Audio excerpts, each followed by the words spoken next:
Hey everyone, welcome back to Little Firefly Artworks. To start off with, I'm erasing my graphite guidelines. The tips of the flight feathers on the furthest wing are slightly blurred in my reference image, so to try and mimic that, I am going in first with ginger root and just lightly adding the colour to the spots on the feathers where they are most transparent. While I'm doing this as well, I'm taking the opportunity to fix up any of the guidelines that I feel are not quite correctly shaped.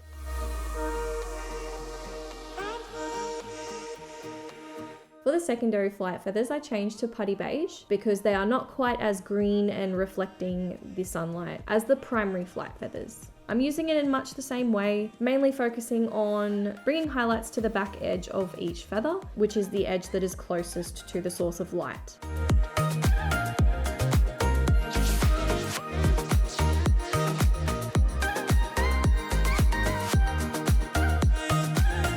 Once I've put the base layer down, I come back in with the same colours just to add a little bit more texture by pressing harder with my pencil.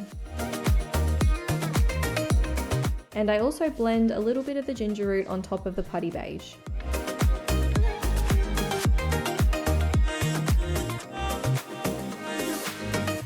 Once I'm happy with the highlights on the tips of the feathers, I come in with 20% warm grey to set the base layer for the flight feathers. I'm not really trying to create any texture or pattern here, I'm just blocking in the colour so that I can build on it later.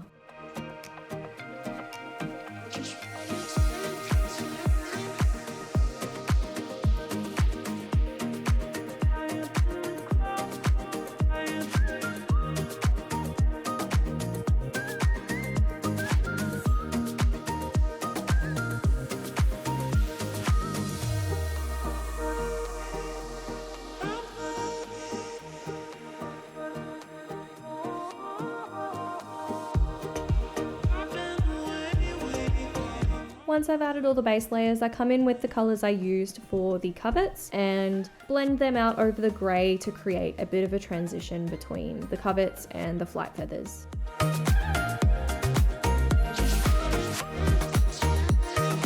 And then I add some shadows with sepia, one of several points of no return. I'm using a very light pressure here. I'm also using this colour to correct any of the graphite lines that I don't feel work.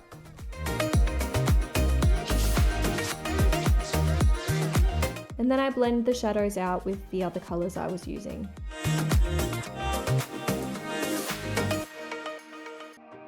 Coming in over the top with 30% French grey, at least I'm fairly certain it's 30% French grey here. I didn't actually write any of the pencils down that I used for this artwork, and it's been so hard in the editing process to try and go back and zoom in and figure out which pencil I'm using.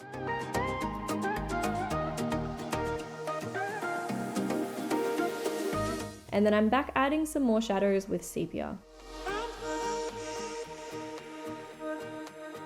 And then I blend the shadows out again with a few more of my highlights and brown tones. Before coming back in with my greys and building more depth in the flight feathers. I remember actually being really unhappy with how these feathers were looking here. My sketch was not quite right, and these feathers, the one closest to the wren's body, was too big, so I'm trying to cleverly use some shading and blending to make it not look so obvious. Now that I've kind of got that looking how I sort of wanted it to, I'm working in the base shading for the flight feathers using 50% warm grey. And I'm using the same technique I was using with the closest wing, where I blend the colour a little bit further away from the darkest point so that I can use it to transition the colour easier when I go in with my layers on top of this one. Before I get too intimidated again and then switch completely to working on the tail, because procrastination is my favourite thing to do. Over the top of the base layers that I've already worked in for the tail, I come in with muted turquoise and add that mainly to the tips of the tail feathers where they are more blue.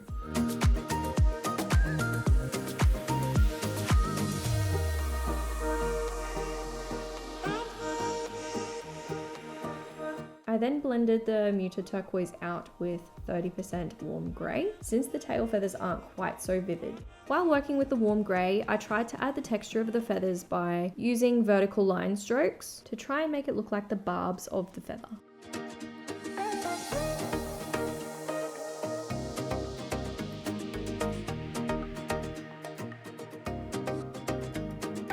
I'm using the lighter grey to really focus on highlighting the barbs of each feather, but I'm also trying to accentuate anywhere that the sun reflects off the feathers here.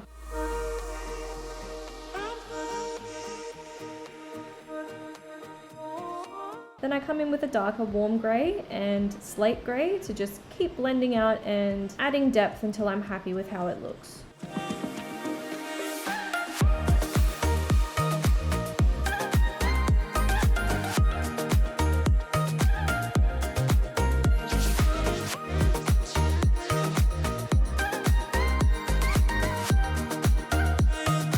I also use some beige sienna to bring some of the colours from the wren's body into the tail.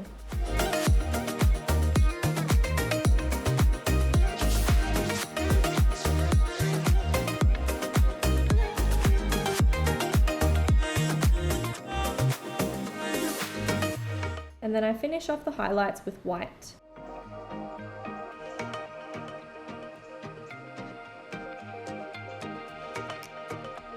I also highlight the feathers at the base of the wren's lower back before moving back to working on the closest wing. I start by erasing all of my graphite guidelines, and then while I've got the eraser out, I figure I may as well go through and erase the guidelines on the furthest wing as well. I try to be as accurate as possible by using the corner of the eraser, and I'm frequently cleaning this on cotton, so here I was using my pants so that I'm not accidentally smudging the paper. And then I work back in using my highlight colours for the flight feathers of the furthest wing. I'm still building a base to blend from, and I'm also making it so that I can remember the shape of each feather now that I've removed the guidelines.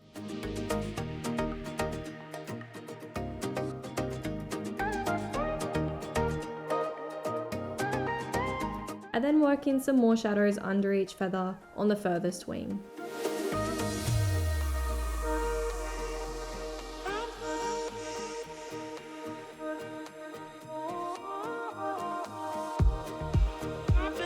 Once I've worked in the shadows for the feathers closest to the tail, I go through and add the shaft for each feather.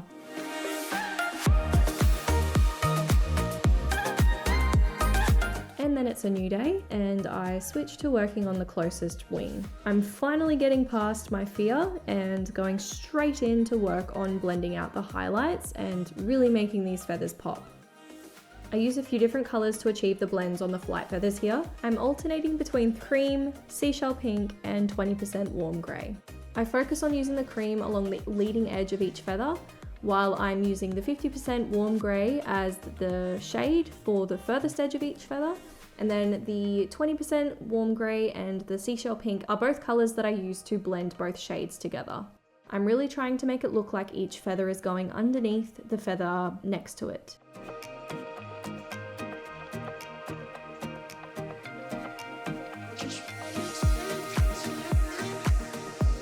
And then I still didn't feel that the shadows were quite as dark as I wanted them to be, so I came in first with 90% warm grey but felt that it was way too dark, so I swapped it out for 70% warm grey.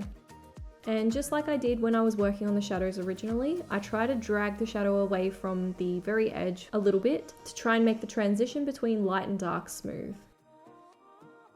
And I'm quite happy with how this is looking. So I use the same process with the rest of the flight feathers, although I do add a few different tones to add a little bit of colour variation between each feather.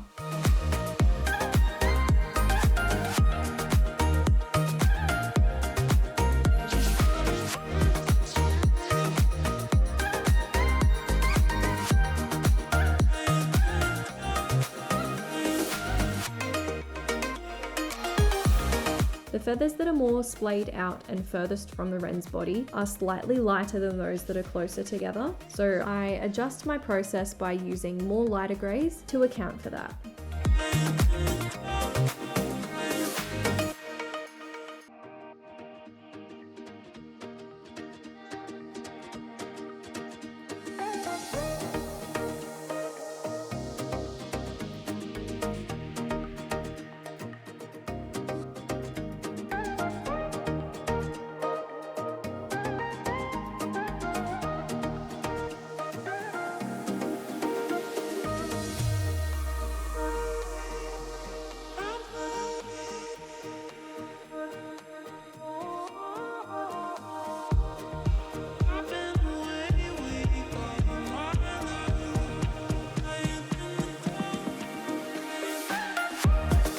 With the feathers that are in the middle of the closest wing, I go over the top of them very lightly with sandbar brown, mainly focusing on adding this to the shadowed areas because I wanted to bring a little bit more of a brown tone into the feathers. Without this color, they look very bluish purple and grey, obviously.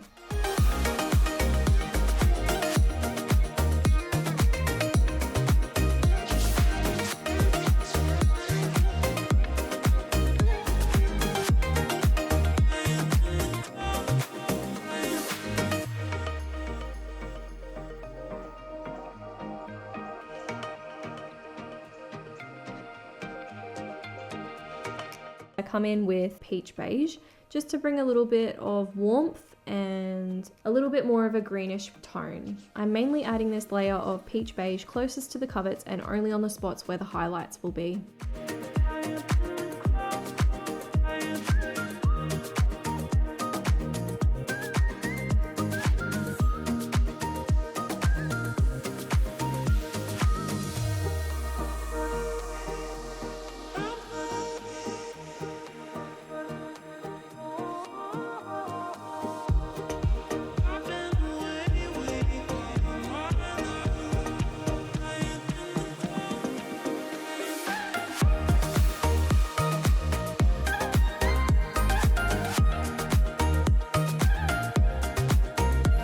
After I've finished adding the rest of the shading and the rest of the grey tones, I go back in over the top of them with beige sienna, just to bring a little bit more colour to the top part, the middle top part of the feathers. I don't know.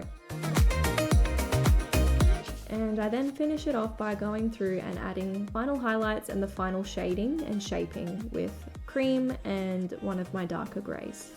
I'm really working the shape of the feathers in here, but I still feel that the grey is a little bit too grey. So I work in some sandbar brown before moving back to greys to finish off the rest of the shading.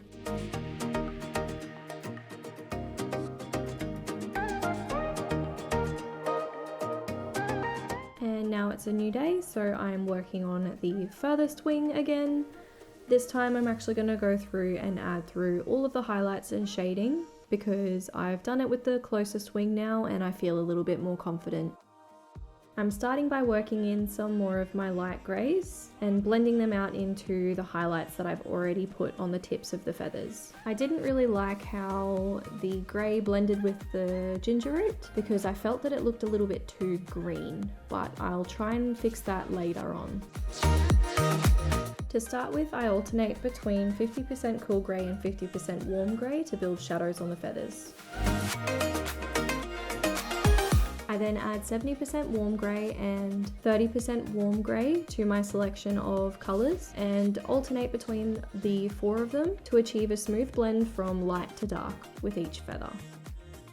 And then I work back in with the two feathers at the bottom of the wing that I wasn't happy with and try to fix them up before adjusting some of the coverts as well.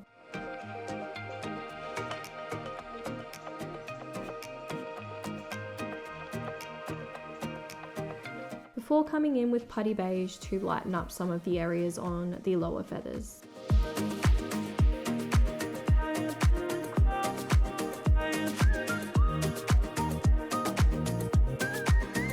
And then I'm back working on the tail. I just wanted to make the feathers look a little bit smoother, so I'm working in with some of my greys to darken the part closest to the wren's body and blend the colours out better with the lighter colours at the end of the tail.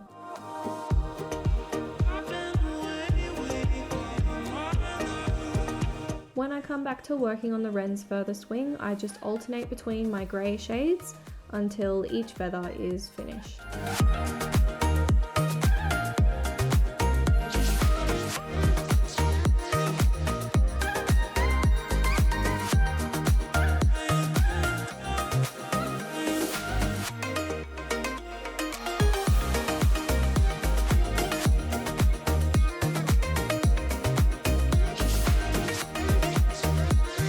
I used two different colours for the highlights, a 10% warm grey for the cooler highlights and the seashell pink for the warmer ones. I also used the seashell pink in the middle of the feathers to bring some warmth to the colours.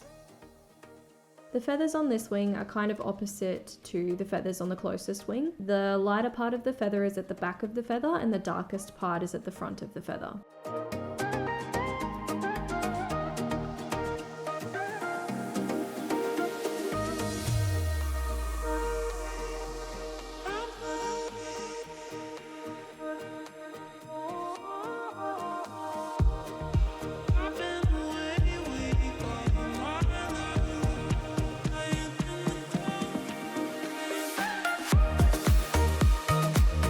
I come in with 90% cool grey to accentuate the shaft for each feather and to build the darker spots between each feather. The flight feathers towards the front of the furthest wing are light on both sides and darker in the middle where the shaft of the feather is. So I'm trying to accentuate this by doing highlights on both sides of the shaft and darkening the area just as it meets the next feather.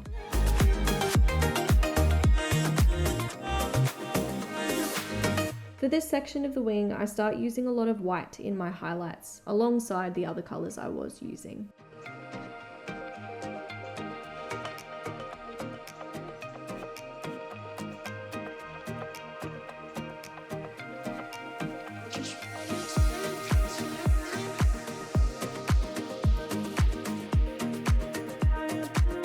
As I get closer to finishing, I start working in a little bit more texture and detail on the primary flight feathers. These feathers are slightly bent and blurry in the picture because the Wren is about to do a downstroke, and I get really disappointed later on too because a lot of this detail is lost because I was lazy and didn't do the background first. I've since learnt my lesson.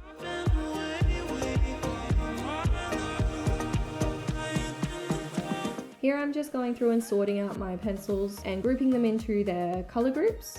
I'm also removing pencils from my pool that I'm not using anymore, just to free up a little bit of space and make my area look a little less cluttered.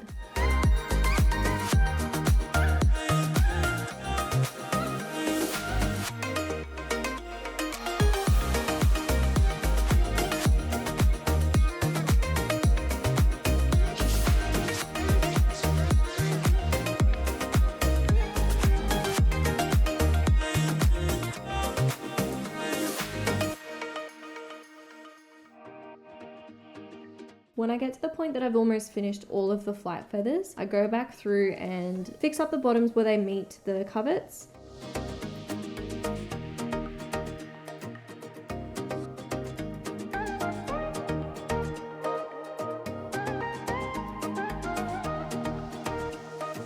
I alternate between sandbar brown, beach sienna and putty beige to make the transition between coverts and flight feathers look a little bit more seamless and to create a sense of depth as well.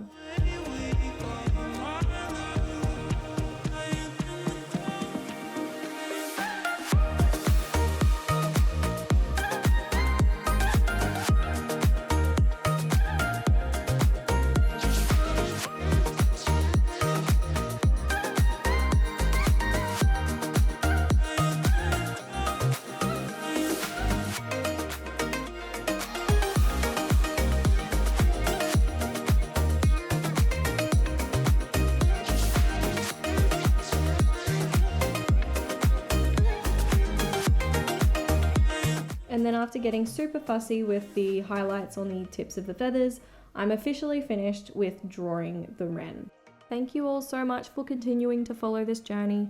I hope there's something you can take away from this particular artwork experience, and in the next episode I will be completing the background and finishing off this project. If you want to keep following along and see my other drawings, don't forget to like and subscribe, and if you'd like to follow me on my socials, they're linked in the description below. Other than that, I hope you all have an absolutely wonderful week, and don't forget to stay inspired.